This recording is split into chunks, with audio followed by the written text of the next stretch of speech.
Hello and welcome to the third part of the chapter jalebis. अब यहाँ पर क्या होता है कि राइटर अपना फीस नहीं दे पाते हैं और वो अपना बैग लेकर के अपने बगल पे दाब कर और वो सीधा सीधा कहाँ चलते चले आते हैं, रेलवे स्टेशन कम्बलपुर। ठीक है, सो अब थर्ड पार्ट स्टार्ट करते हैं। There was a shade giving tree beside the railway tracks. I sat under it and wondered whether there could possibly be a more unfortunate child than me in this world. So, अब ये जो बच्चा है वो railway tracks में एक shade मतलब छायादार वृक्ष जो पेड़ है उसको देख करके उसके नीचे बैठ जाते हैं एक कोने में।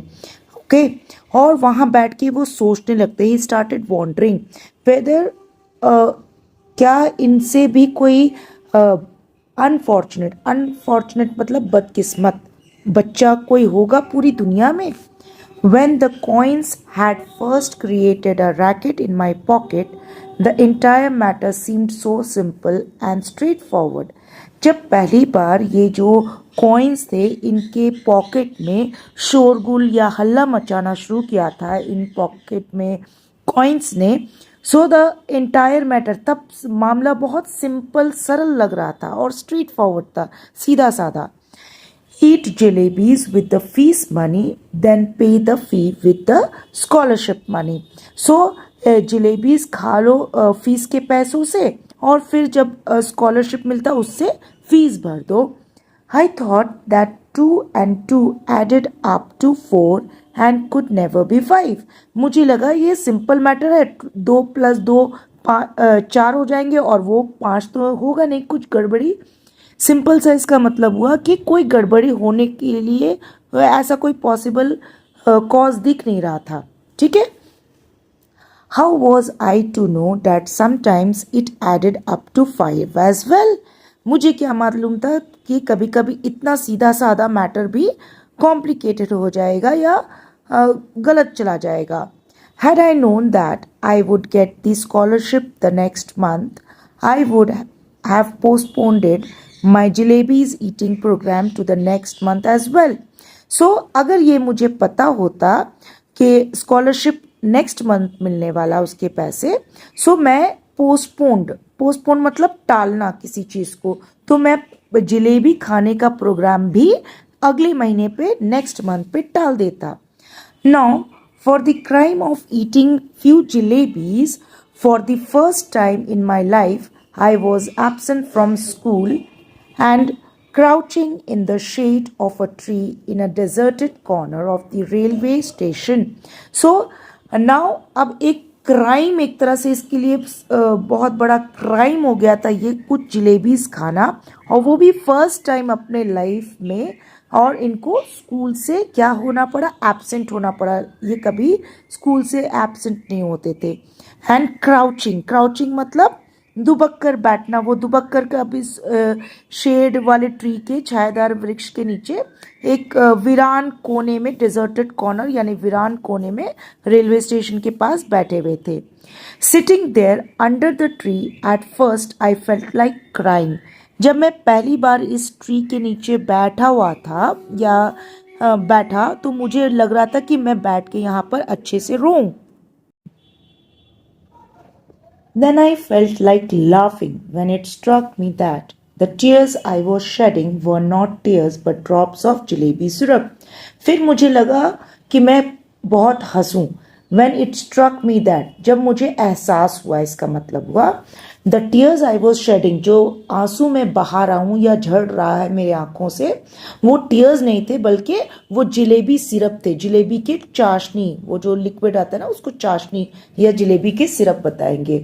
From the jalebis my thoughts went to the fees. अब जलेबी से इनके थॉट किधर, इनकी सोच कहाँ पहुँच गई, फीस के ऊपर। And from fees to master Ghulam Mohammad skin, और फीस के बारे में सोचते सोचते उनको उस टीचर के बारे में याद आया जो मास्टर गुलाम मोहम्मद, और उनसे अब पिटाई पड़ेगी केन से क्योंकि उन्होंने फीस नहीं भरा। And from his cane I thought of God, और केन से उनका दिमाग कहाँ चला गया या सोच कहाँ चला गई, गॉड पे, क्योंकि वो गॉड से ही मदद मांग सकते हैं, ऊपर वाला ही इनकी मदद कर सकता है। I close my eyes and began to pray.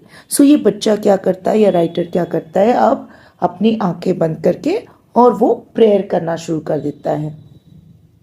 Allah Mia, I am a very good boy. I have memorized the entire namaz. I even know the last 10 surahs of the Quran by heart. अब ये क्या बोलता है अपने prayer में कि अल्लाह मियाँ, referring to Allah मियाँ, कि मैं बहुत अच्छा बच्चा हूँ, ठीक है, मैंने पूरी जो नमाज है उसको मेमोराइज कर लिया, यानी कि याद कर लिया है, और इवन की लास्ट 10 सूरत्स जो कुरान की छोटे छोटे वर्सेस होते हैं ना, उसको सूरत्स बोलते हैं, उसको इसने बाय हार्ट लर्न कर लिया था। If you wish I can recite the entire Ayatul Kursi for you just now. अगर आप चाहें तो मैं आपके लिए पूरा का पूरा आयतल कुर्सी भी एक वर्स है जो कि काफी लंबा होता है, ठीक है, वो अभी का अभी उसको भी सुनाने के लिए तैयार थे वो गॉड को या अल्लाह मियाँ को। The need of your devoted servant is only the fees money that I ate the jilebis with. So all right, I admit I made a mistake. तो जो ज़रूरत है आपके आज्ञाकारी सर्वेंट या आज्ञाकारी नौकर की, ओके, वो क्या है, फीस के पैसे मुझे चाहिए जिससे मैंने जलेबीज खा लिए। ठीक है, आई एडमिट, मैं मानता हूँ, आई made a mistake, I didn't eat them all bye my self, मैंने सारे के सारे तो खुद तो नहीं खा लिए, though I fed them to a whole lot of children too, मैंने बहुत सारे जलेबीज बहुत सारे बच्चों को भी बांट दिए। But yes it was a mistake, लेकिन हाँ ये एक मिस्टेक तो था। If I had known that scholarship money would be given next month, I would neither have eaten them nor fed them to the others. अगर मुझे पता होता कि स्कॉलरशिप मनी जो है वो नेक्स्ट मंथ आने वाला है, okay, so I would neither have eaten them, मैं ना खुद जलेबीज खाता और ना ही दूसरों को जलेबीज खिलाता। Now you do one thing, just put 4 rupees in my bag. अब आप एक काम करो, ये गॉड को बोल रहा है बच्चा, कि आप बस एक काम करो, मेरे बैग में जस्ट 4 रुपए आप डाल दो। If there is a paisa more than 4 rupees I will be very displeased with you. और अगर एक पैसा भी 4 रुपए से ज्यादा आपने दे दिया मेरे बैग में तो मैं बड़ा नाराज हो जाऊंगा, मुझे अच्छा नहीं लगेगा। I promise if I ever eat sweets with my feast money again, then let a thief's punishment be my punishment. और मैं वादा करता हूँ कि कभी भी लाइफ में मैं फीस के पैसों से कभी स्वीट्स नहीं खरीदूंगा, और अगर मैंने ऐसा किया तो जो एक चोर की सजा वो मेरी सजा। सो अल्लाह मियाँ, just this one, help me out. So Allah मियाँ, बस एक बार मेरी मदद कर दो। There is no shortage of anything in your treasury, आपके खजाने में, ट्रेजरी मतलब खजाना, वेल्थ, ओके, सो आपके खजाने में तो किसी चीज की कमी नहीं है, शॉर्टेज नहीं है। इवन आवर चपरासी takes a whole lot of money home every month, and Allah ji, after all I am the nephew of a big officer. So even यहाँ तक कि चपरासी जो है वो 4th ग्रेड स्टाफ, जो मतलब उसको बहुत कम तनख्वाह, इसलिए उसको चपरासी वो बोल रहे हैं, जो पियोन होते हैं, takes a whole lot of money home every month, वो भी बहुत सारे पैसे जो है ना हर महीने जो उनकी सैलरी होती होगी पियोन की या चपरासी की, उसके बारे में वो बोल रहा है बच्चा, कि वो बहुत सारे पैसे घर ले जाते हैं। एंड अल्लाह जी, अगेन ये बोलता है गॉड को, Allah ji, after all I am the nephew of a big officer, और मैं तो एक नेफ्यू हूँ, भतीजा हूँ एक बड़े ऑफिसर का, तो मेरे को इतना तो हक बनता है कि 4 रुपए मुझे भी मिल जाए।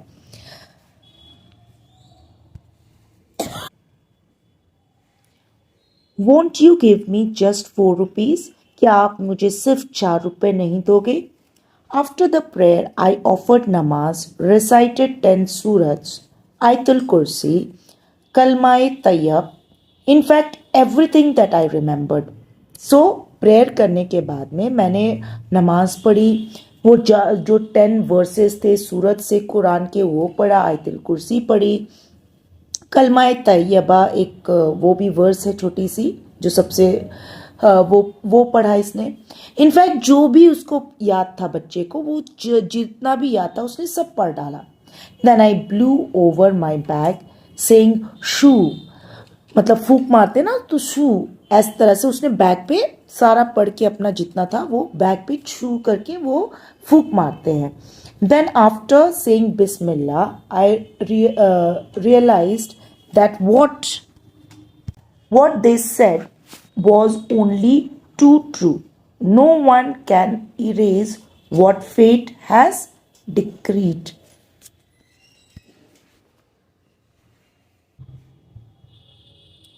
फिर बच्चे ने बिस्मिल्लाह बोल करके वो उन्होंने बैग खोला और रियलाइज किया कि they said was only too true, जो लोग बोलते थे वो बिल्कुल सही था कि जो no one can erase what fate has decreed, जो किस्मत में लिखा हुआ उसको कोई नहीं मिटा सकता।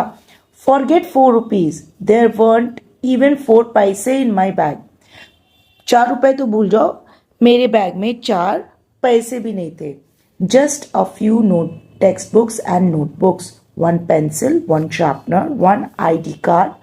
My mamu had sent me last Eid. Okay, so जो उसके बैग में था पेन पेंसिल इरेजर शार्पनर जो भी एक बच्चे के बैग में रहता है वो सारे था। Okay, I felt like crying as loud as I could, but then I remembered that school must have ended and the children must be on their way home. मुझे लगा कि मैं बहुत रोऊं और जोर जोर से रोऊं। फिर मुझे याद आया कि अब तक तो स्कूल जो है वो ओवर हो चुका होगा, ओके, बंद हो चुका होगा या आज का डे ऑफ हो चुका होगा, और children must be on their way home, और बच्चे अपने अपने घर को जाते होंगे। Tired and defeated, I got up from there and walked to the bazaar and waited for the school bell to ring.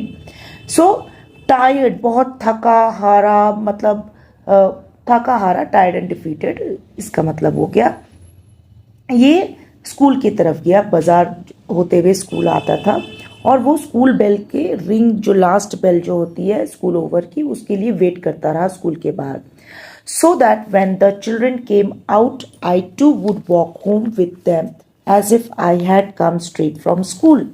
इस तरह से वो वहाँ पे वेट कर रहे थे कि जैसे कि बेल होती और बाकी सब बच्चे जो बाहर आते स्कूल से, तो ये भी उसमें मिक्सअप होके ऐसा लगता कि ये भी स्कूल ओवर होने के बाद में अपने घर जा रहे हैं, स्ट्रेट स्कूल से घर जा रहे हैं। I didn't even realize that I was standing near the jalebi wala's shop. Suddenly the halwai called out. So जब मैं ये बाहर में स्कूल ओवर का इंतज़ार करने लगे तब पता चला, इनको इतना भी रियलाइज़ नहीं हुआ कि ये उसी जलेबी वाले के शॉप के बगल में खड़े थे, पास में खड़े थे, और अचानक से ये जलेबी वाला क्या चिल्ला के इनको बोलने लगा, क्यों भाई, shall I weigh a rupees worth, don't want jalebis today, क्यों भाई 1 रुपए के तोल दूं क्या, आज जलेबीज नहीं खाने। I felt like saying I won't eat your jalebis today but I would sure like to roast your liver and eat that instead. So मुझे लगा कि मैं वापस इनको क्या जवाब दूं कि मैं आज तो जलेबीज खाऊंगा नहीं, लेकिन तुम्हारा जो लिवर जो है ना, वो तुम्हारी जो कलेजा वो रोस्ट करके उसको तल के और रोस्ट करके मैं उसको खा जाऊंगा। But I was in feeling too well that day, so I simply moved away. लेकिन मुझे अच्छा नहीं लग रहा था, अच्छा फील नहीं हो रहा था, इसलिए कुछ नहीं बोला मैंने और मैं वहाँ से सिंपली मूव कर गया। The next day I did the same thing. I got dressed and left home, went up to the school gate and then turned off to the railway station. Next day मैंने वही काम किया। School के लिए तैयार हुआ, dress व्रेस पहने, school के गेट तक गया और वहां से फिर रेलवे स्टेशन पहुंच गया। Under the same tree I sat and began to say the same prayers. उसी ट्री के नीचे वो फिर से बैठे और सेम प्रेयर्स बोलना शुरू कर दिए। आई रिपीटेडली प्लीडेड, अल्लाह मियाँ, at least give it to me today, today is the second day. और फिर ये सारे प्रेयर करके अल्लाह मियाँ को प्लीड करने लगे, बहुत ज़्यादा विनती करने लगे कि अल्लाह मियाँ आज तो सेकेंड डे, आज तो दे दो मुझे 4 रुपए। Then I said, all right, come let's play a game. I will go from here to that signal. You secretly place 4 rupees under this big rock. ठीक है। सो फिर अचानक से इस बच्चे, अब बच्चा बच्चे की तरह दिमाग से वो सोच रहा है कि ठीक है अल्लाह मियाँ, अगर ऐसी बात है तो चलो हम लोग एक गेम खेलते हैं। ठीक है, मैं यहाँ से उस सिग्नल की तरफ जाऊंगा और उसको छूने के लिए वो मैं वहां जाऊंगा और आप जो है तब तक सीक्रेटली चुपके से मेरे बैग के इस रॉक के नीचे, जो बड़ा सा रॉक है ना, उसके नीचे आप 4 रुपीज डाल दो। I will touch the signal and come back.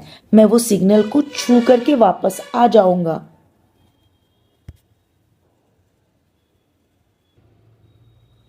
What fun it will be if I pick up the rock and find 4 rupees underneath. कितना मजा आएगा अगर मैं वो उस रॉक को वहां से सिग्नल से वापस आऊं और इस रॉक को उठा के देखूं कि उसके नीचे 4 रुपए पड़े हैं। So are you ready? I am going towards the signal. 1 2 3। So इसने बोला कि कितना मजा आएगा, 4 रुपए मुझे मिल जाएंगे रॉक के नीचे, तो आप क्या रेडी हो? और ये भाग के 1 2 3 कहता हुआ सिग्नल की तरफ बच्चा भाग गया। I went up to the signal and returned smiling, but I could not find the courage to pick up the rock. मैं यानी कि बच्चा जो है वो सिग्नल की तरफ भागता हुआ गया और वापस आते हुए रिटर्न स्माइलिंग, वो वापस आते वक्त स्माइल कर रहा था, मुस्कुरा रहा था, बट इसके अंदर करेज या हिम्मत नहीं हो रही थी कि वो रॉक को उठा के देख ले। What if the coins were not there? क्या होगा अगर कॉइन्स वहां नहीं मिले तो? But then I thought, what if they were? क्या होगा अगर वो कॉइन्स वहां नहीं मिले तो? फिर उसने सोचा क्या पता हो भी वहां पर। Okay, what if they were? Finally after saying Bismillah, when I lifted up the rock, this big hairy worm got up and curling and twisting wriggled towards me. So जब फाइनली बिस्मिल्लाह करके इसने वो रॉक को उठाया, okay, एक बड़ा सा पूरा रोएदार जिसमें पूरे बाल भरे हुए एक बड़ा सा वॉर्म, वो कर्ल करके ट्विस्टिंग रिगल टूवर्ड्स मी, वो ऐंठता और घूमता कर्ल होता हुआ इसकी तरफ आना शुरू कर दिया। I screamed and ran away and once again touched the signal. मैं उस कीड़े को देख के या वॉर्म को देख के जोर से चिल्लाया और भागता हुआ फिर से जाके सिग्नल को छू लिया। Then crawling on my hands and knees I reached the tree. फिर मैं हाथ और पैरों के सहारे, क्रॉलिंग मतलब रेंगता हुआ, जैसे छोटे बच्चे क्रॉल करते हैं हाथ और पैरों के सहारे, मैं उस ट्री के पास वापस गया। I tried my best not to let my eye stray towards the rock. मैं अपनी पूरी कोशिश किया कि मेरा आंख जो है वहां से ना हटे रॉक से, but as I picked up my bag and was about to leave, तो अब जैसे मैं अपना बैग उठा करके वहां से जाने के लिए तैयार हुआ, I had to look once again at the rock. मुझे एक बार फिर से रॉक की तरफ देखना पड़ा। And do you know what I saw there? और क्या पता है कि मुझे वहां क्या दिखा? I saw Mr. Worm coiled on it comfortably staring at me. मैंने देखा मिस्टर वॉर्म जो था, जिसको देखकर मैं डर के भागा, वो कॉइल करके एकदम घूम के बहुत कंफर्टेबली रॉक के ऊपर बैठ के मुझे देख रहे थे। I walked away thinking, tomorrow I will do wuzu, wear clean clothes and come here. फिर मैं जब वापस जा रहा था मैंने आई वॉकड अवे, और वहां से जाते वक्त वो सोच रहे थे क्या, कल मैं आऊंगा वजू करके। वजू इज एब्यूलेशन, ओके। वो एक पर्टिकुलर तरीके से हाथ और पैरों को धोने से प्रेयर या नमाज के पहले वो एक तरीका होता है, उसको बोलते हैं वजू, ठीक है। और वो क्लीन क्लोथ्स पहनेंगे, साफ सुथरे कपड़े पहन के, एंड कम हियर, फिर मैं कल यहाँ पर आऊँगा। From morning to noon I will keep reading the namaz, मैं सुबह से लेके नून मतलब दोपहर तक 12 बजे तक मैं नमाज पढ़ता रहूँगा यहाँ आकर। If even after that Allah doesn't give me 4 rupees, I will be forced to learn how to strike bargains or make deals with him.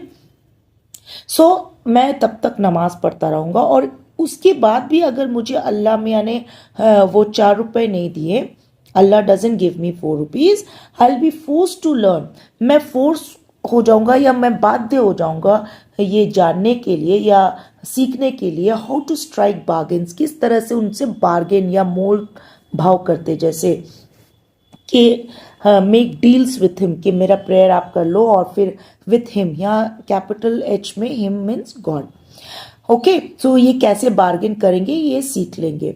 After all if my Allah does not give me my 4 rupees then who will, और last में अगर मुझे अल्लाह मियाँ ही नहीं, God ही नहीं, जो supreme power जो जान रही है, उन्होंने ही पैसे नहीं दिए तो फिर कौन देगा। That day when I return home apparently from school and actually from the railway station I was caught, उस दिन जब मैं वापस घर गया, अपेरेंटली फ्रॉम स्कूल मतलब ये जानते हुए दिखाते हुए कि मैं स्कूल से आया हूँ, लेकिन एक्चुअली तो रेलवे स्टेशन से ये घर जा रहे थे, वो ये पकड़े गए, ठीक है, इनकी चोरी पकड़ी गई। The report of my absence had reached home, मेरा जो एब्सेंट होने का जो न्यूज़ था वो घर पहुंच चुका था। It's useless to relate what happened after that, इसके बाद बोलना बेकार है कि मेरे साथ क्या हुआ। आपको भी पता है, इनको पिटाई पड़ी होगी, डांट पड़ी होगी, okay. Well whatever happened happened, but up to the 7th or 8th standard I kept wondering if Allah Mia had sent me 4 rupees that day, what harm could it have possibly caused anyone।